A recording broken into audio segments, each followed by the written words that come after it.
Starting off with our item nerfs, Deadman's Plate is having its health lowered from 475 to 400 for the completed item. This is a solid nerf, since Deadman's is seen as one of the best tank items in the game. The passive movement speed and the slow that it provides is a little bit too much utility, and I'm glad that Riot is keeping the main appeal of the item and nerfing the other aspects. A 75 health loss won't make the item unplayable, it'll just give you a bigger trade-off. Do you need the movement speed and the slow, or do you want to get tankier with the Thornmail? Moving on to one of the most problematic support items, Staff of Flowing Water's total AP is being lowered from 60 to 50. Overall, I don't see this as a major nerf, but it's enough to hurt some of the Moonstone and Flowing Water champions like Seraphine and Lulu. These Enchanter mages rely almost entirely on AP from Staff of Flowing Water to start dealing decent damage, and 10 AP is a big loss if your total AP is close to 140. The next item on the nerf list is Zhonya's Hourglass, specifically to Seeker's Arm Guard. Seeker's now costs 1000 gold, and the total cost of Zhonya's is now 2600. Seeker's is one of the best items in the game, and it gives mages an inexpensive option to play against a physical threat. I really like the direction of this nerf, and it'll give us a chance to feel out what the 100 gold increase does. Core Drinker and his component Iron Spike Whip are also getting some nerfs. Iron Spike Whip no longer gives you extra damage when hitting minions below 50% HP, which will make pushing waves a lot more difficult in the early game. Some champions like Aatrox relied on that extra minion damage to kill minions without using their main trading abilities. As for Core Drinker, the active healing is going from 12% missing health to 8% missing health. This will make fighting a Core Drinker champion a lot easier to deal with, and you won't need to worry about cutting through so much healing. Speaking of healing, Ravenous used to give a flat 15% Omnivamp, but now it will give 8 to 16% Omnivamp based on your level. Since most Core Drinker champions build Hydra, this is kind of a big deal in the healing department. Riot really sucked by their word to cut back the healing in the game, and we're seeing some solid changes to the items, runes, and the champions. The last nerf on our list is to Serek's Gauge. The shield strength is being lowered, going from 200 to 100 health. The duration is also being nerfed, lasting only 4 seconds instead of 5. These last 3 nerfs are going to be heavily targeting bruisers, and I really hope that it won't bring Rise to another tank meta. Now that we've gone through the list of item nerfs, our question of the day is, who do you think will be hit the hardest by the patch 11.3 item nerfs? Let us know in the comments down below.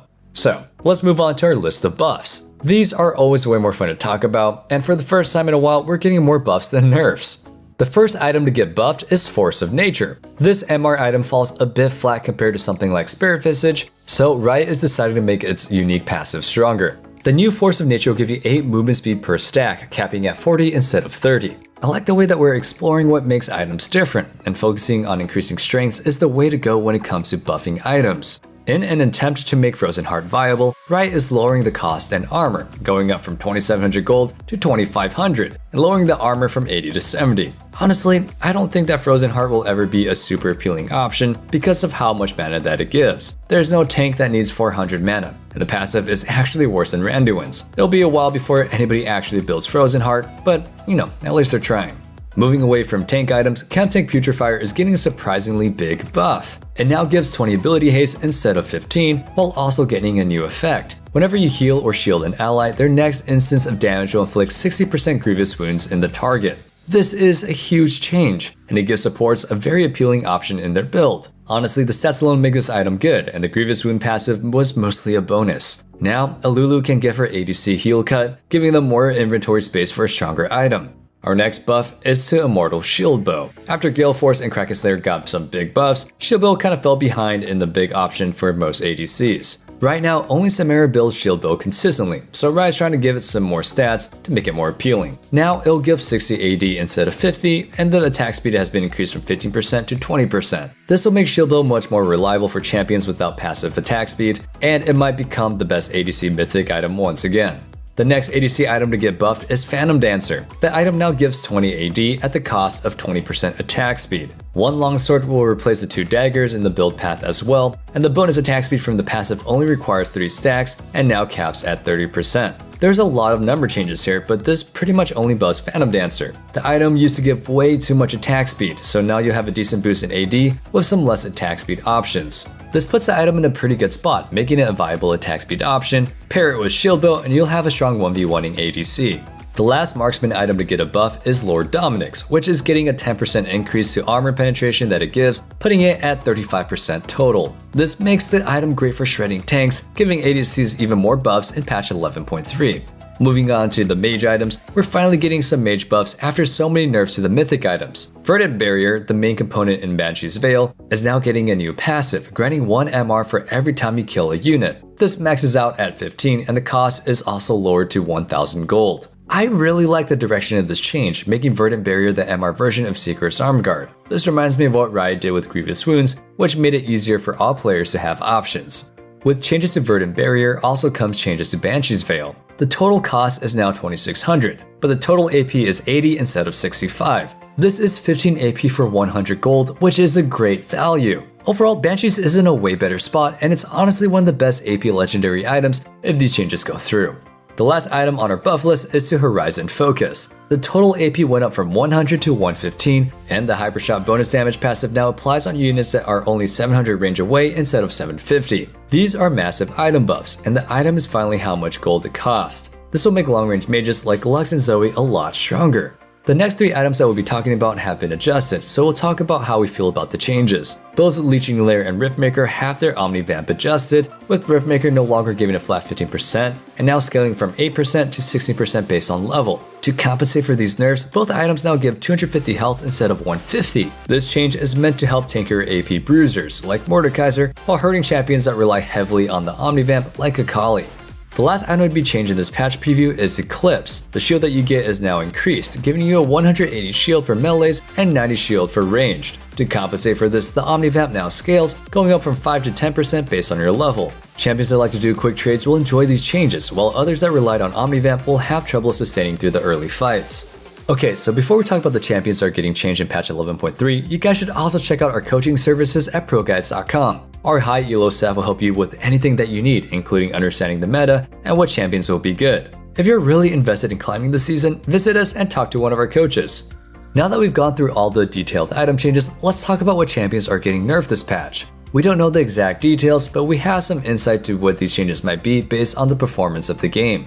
Olaf is getting some nerfs, and it's about time the king of the early game is kicked down a notch. With all the nerfs to Omni Vamp and healing, it'll be interesting to see how heavy-handed these nerfs are. With the new tank item changes, Cho'Gath found himself at the top of the food chain, and he's eating everything else. His trading pattern is really tough to fight against, and once he finishes his Frostfire and Stoneplate, Cho becomes a very serious threat. I'd personally like to see some changes to his E and how much max HP damage it does. Pantheon is also on the chopping block, and you'll probably get some nerfs to his early game strengths. I think we might also see his ultimate armor penetration lowered, since 10% is pretty high. Even though he's getting some upcoming changes to his kit, Rammus isn't safe from nerfs. He's one of the most efficient tanks in the game, and the buffs to Force of Nature will give him some extra movement speed in patch 11.3. This means that we have to get some changes to Rammus and his high velocity ganks. AP junglers are also getting nerfs, including Elise and Taliyah. These two are performing too well right now, and their damage potential should come at a cost. I think that we'll probably see more nerfs to declare speed and damage to keep these two in check with the other AP junglers. Anivia is getting some nerfs, and it's about time. She's one of the strongest mids in the game, and I think that she'll need some serious damage nerfs so that her massive utility doesn't overload her kit. Along with the nerfs of Staff of Flowing Water, two of the strongest Moonstone users, Seraphine and Ivern, are getting nerfs in patch 11.3. Honestly, I'm sick of seeing these shielding champions provide so much for the team, so I hope that some of their shields and heal gets hit hard, or hard enough, if they're into that. The last champion to get nerfed is Udyr. This might be some surprise to you, but Tank Udyr is seriously frustrating to play against right now. I think we'll need some of his movement speed or tankiness lowered, so I expect some changes to Turtle or Bear stance. But enough of the negativity. Moving on to our list of champions to get buffed, 4 AP battle mages are on the list for changes. Vladimir, Singed, Sylas, and Mordekaiser are all getting buffs, and I think that we might slowly start to see them in the meta. The changes to Riftmaker might give him a tankier option, so now you'll have more options if you're playing into damage-heavy teams. Karma is also getting some love, hopefully putting her more in line with the other enchanters in the game. I really hope that Riot doesn't overbuff Karma so that her solo lane becomes insane, and I think that they should stick to helping her supportive power first. For the ADC buffs, Jinx and Ezreal are first on the list. Both of these champions need a little bit of help before they can fight against Kai'Sa and Jhin in the meta, but I'm glad that we're buffing champions instead of nerfing those strong picks. Kai'Sa and Jhin are strong because no one else can do as much as them, so maybe it's time to buff the other marksmen. Riven is also getting some buffs, which kind of makes sense considering all of her important items are getting nerfed. Hopefully she'll get the help that she needs, since she's struggling both against bruisers and tanks right now. The last champion on our list is to Shyvana. I wonder if the AP or AD build will get buffed, since both are doing pretty poorly right now. Whatever playstyle gets buffed, I don't know if Shyvana will truly ever fit into the meta, and we might need to wait to see some rework for her in solo queue. She doesn't offer as much as other champions in her current state. Anyway, that'll be wrapping up everything on our patch 11.3 preview.